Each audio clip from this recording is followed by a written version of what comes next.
Good morning. So excellent news, no cases in the community nor in hotel quarantine, so 0 cases, which is fantastic. And I thank all those families that so quickly went into quarantine over the weekend, and I'm glad that all those kids can go back to school at Windaroo State School, because all of the children who went to the after school care part of the childcare centre have now tested negative, so that is excellent. But they will still need to remain in quarantine, the children that attended that childcare centre for the next 14 days. So thank you very much to them. And thank you also to those 2 additional people who attended the nail salon, who came forward yesterday to let us know they'd been there, and we've tested them. So thank you very much to those. There's still 1 or 2 other people, I believe, who did attend. Please, if they could come forward so we could check with them. All that is excellent. So now what we really must do is, as the Premier has said, this is our window to get vaccinated before the Delta variant spreads through our community. We've had a few issues over the last few months, of course, and we've been able to, due to the great work of Queenslanders, manage those risks. But eventually we are going to see cases spread that we won't be able to manage unless we're vaccinated. So now is the time. Just go out to places like this, to places all through the state of Queensland, to your GP, to a pharmacy, and get vaccinated. That's absolutely critical. Thank you.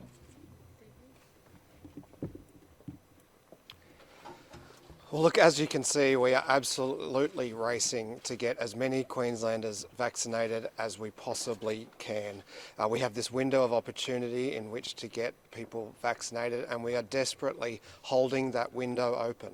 That's what our border restrictions and other restrictions are doing. We're holding the window open for as long as we possibly can to get as many Queenslanders vaccinated as we possibly can before the Delta strain arrives here in Queensland. And what we've said is that we would be able to get more people vaccinated in that window if we had more vaccines. The federal government's own reports state that Queensland is one of the few states to be fully utilising our vaccine allocation, and we're just learning now how many of the states, how many vaccines that were destined for Queenslanders have been redirected to New South Wales. Now, we've supported that because we understand the situation in New South Wales is very different, but it's important that the Commonwealth is honest and upfront about how many vaccines they are taking from Queenslanders to give to New South Wales. It's also incredible to see the nerve of Greg Hunt to be out there criticising Queenslanders, calling us laggards, when he knows full well how many vaccines he's taking from Queensland to give to New South Wales, and he knows full well that we are fully utilising our allocation. If we had those vaccines, then we would be higher up the league table that he and the Prime Minister and others point to, but more importantly, more Queenslanders would be protected. Those redirected vaccines are coming from the Commonwealth's share of the task of vaccinating Queenslanders. So you'll have heard the Premier say before that the Commonwealth committed to do 70% of the rollout and the state committed to do 30%. Well, now we are doing roughly 40% of the rollout, and the Commonwealth is doing closer to 60%. That's because of those reallocated vaccines and because Queensland Health is stepping up to do more than we committed to at the beginning of the rollout.